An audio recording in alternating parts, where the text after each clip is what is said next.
चलते रहने की जिद।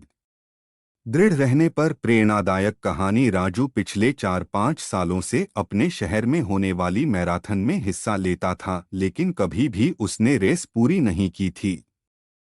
पर इस बार वह बहुत एक्साइटेड था, क्योंकि पिछले कई महीनों से वह रोज सुबह उठकर दौड़ने की प्रैक्टिस कर रहा था और उसे पूरा भरोसा था कि वह इस साल की मैराथन रेस जरूर पूरी कर लेगा। देखते देखते मैराथन का दिन भी आ गया और धायं की आवाज के साथ रेस शुरू हुई। बाकी धावकों की तरह राजू ने भी दौड़ना शुरू किया। वह जोश से भरा हुआ था और बड़े अच्छे ढंग से दौड़ रहा था। लेकिन आधी रेस पूरी करने के बाद राजू बिल्कुल थक गया और उसके जी में आया कि बस अब वहीं बैठ जाए। वह ऐसा सोच ही रहा था कि तभी उसने खुद को ललकारा, रुको मत राजू, आगे बढ़ते रहो।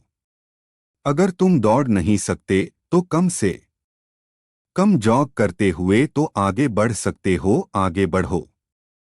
और राजू पहले की अपेक्षा धीमी गति से आगे बढ़ने लगा। कुछ किलोमीटर इसी तरह दौड़ने के बाद राजू को लगा कि उसके पैर अब और आगे नहीं बढ़ सकते। वह लड़खड़ाने लगा।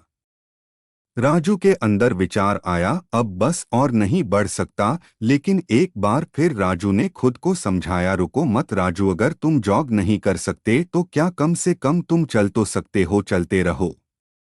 राजू अब जॉग करने की राजू धीरे धीरे लक्ष्य की ओर बढ़ने लगा। बहुत से धावक राजू से आगे निकल चुके थे और जो पीछे थे वे भी अब आसानी से उसे पार कर रहे थे। राजू आगे जाने देने के अलावा कुछ नहीं कर सकता था। चलते चलते राजू को फिनिशिंग पॉइंट दिखने लगा, लेकिन तभी वह अचानक से लड़खड़ाकर गिर पड़ा। उसके बाएं पैर की नसें खींच गई थीं। अब कुछ भी हो जाए मैं आगे नहीं बढ़ सकता, जमीन पर पड़े पड़े राजू के मन में ख्याल आया। लेकिन अगले पल ही वो जोर से चीखा, नहीं, आज चाहे जो हो जाए मैं ये रेस पूरी करके रहूंगा, ये मेरी जिद है।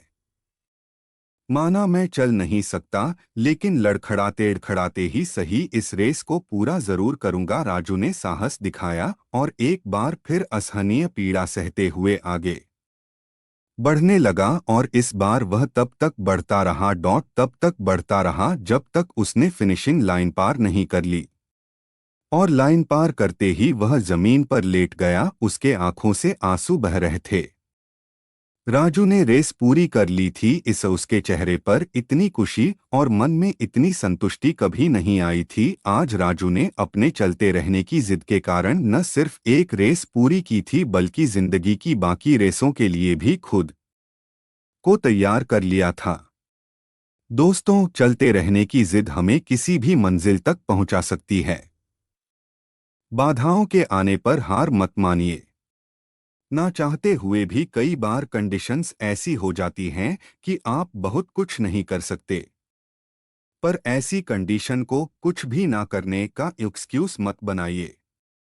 घर में मेहमान हैं, आप 8 घंटे नहीं पढ़ सकते। कोई बात नहीं, 2 घंटे तो पढ़िए।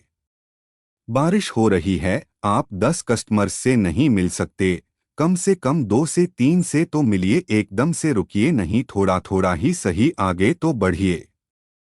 और जब आप ऐसा करेंगे तो राजू की तरह आप भी अपने जिंदगी की रेस जरूर पूरी कर पाएंगे और अपने अंदर उस खुशी, उस संतुष्टि को महसूस कर पाएंगे जो सिर्फ चलते रहने की जिद से आती है।